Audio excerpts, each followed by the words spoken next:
За би асуулт асуухгүй. Сая ерөнхийлөгчийн хэлсэн өгтөө холбогдуулаад хэд хэдэн байр суурийг илэрхийлье гэж байна.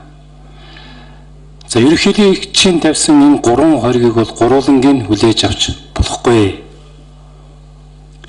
Яхаараа авилгатай тэмцэх газрын холбоотой хуулийг Монгол Улсын үндсэн хуульд нийцүүлж болдгүй. Яхаараа нэг хүн авилгатай тэмцэх газрыг томилгоонуудын бүгдийг хийлгэж харцаараа ааш авираараа хөдлөж яадаг ийм тогтолцоотой байх ёстой. Үннийг хэлдэг хийсэн хулгайг нь хэлж болдоггүй ийм нийгэмд амьдарч Монгол улсад хязээ хөгжиж дэвших юм. Монгол улсад хязээ шудраг ёс тогтох юм бэ гэдгийг би хэлмээр байна. Тэгэхээр сая бямцагт даргуул тодорхой хэлчлээ. Улсын хурал дээр томилгооны сонсгол хий. Хэн хинбэ гэдгийг улсын их хурлын 76 гишүүн тал талаас гаргаад ирнэ. Шаардлагатай бол 7 хоног ярьж болно, 3 хоног ярьж болно.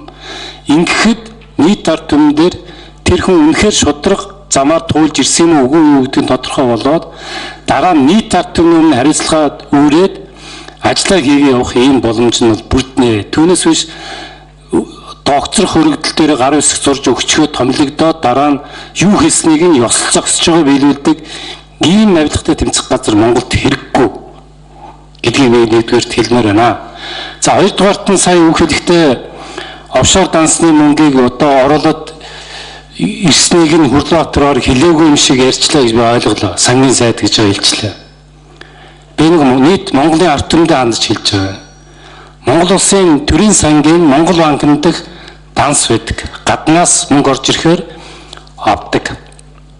Тэнд офшорын гэсэн нэртэй нэгч төгрөг, нэгч доллар, нэг цент ч орж ирээгүй гэдгийг би нийт Монголын ард түмэнд хандж хэлж байна. Ерөнхийлөгчийн яриад байгаа зүйлүүд бүгд худлаа. Авилгатай тэмцэх газрын авилгатай тэмцэх газрын хүний одоо нэг 2 жилийн өмнө өгсөн яриаг гаргаад хэлж юм лээ. Тэр бас худлаа. Тэр мэдээлэл өгч байгаа Баярхүү гэдэг хүн бол авилгатай тэмцэх газарт ажиллахаа болоод удаж байгаа юм билээ гэдгийг би хэлмээр байна.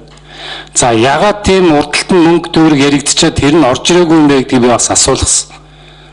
Ягаад төрийн сангийн мөнгөнд энэ мөнгө нь орж ирэхгүй байгаа юм бэ гэсэн тухайн үед гадаадад мөнгө байршуулсан байсан одоо бизнесмэнүүд мөнгө оруулж ирээд одоо тэрүүгээ өөрийнхөө дансанд аваад бизнестэй эргэлдүүлээд явж байгаа гэдэг тайлбарыг авилгатай тэмцэх газрын хүмүүсд надад өгсөн. Тэгэхээр нийт ард түмэнд бүх хүмүүст хандаж хэлэхэд офшор данснаас Монгол улсын төрийн сангийн Монгол банкнд дэх долларын болон төгрөгийн дансанд нэг төгрөгч орж ирээгүй гэдэг энд хариуцлагатай хэлмээр байна. Ерөнхийлөгчийн сонгуул 3-4 сарын дараа болно. 17 тэрбум доллар оруулж ирж ард түмэндээ бүгднгийн өрийн дарна гэсэн амлалтандаа бас хариуцлагатай байх хэрэгтэй. Энэ амлалт худлаа амлалтаа биелүүлэхийн тулд бас олон нийтэд төрөгдүүлсэн худлаа мэдээлэл бол өгч болохгүй гэж үзэж байгаа. Тийм учраас энэ авилгатай хуулийн дээр тавьсан хоргийг бол хүлээж авч болох.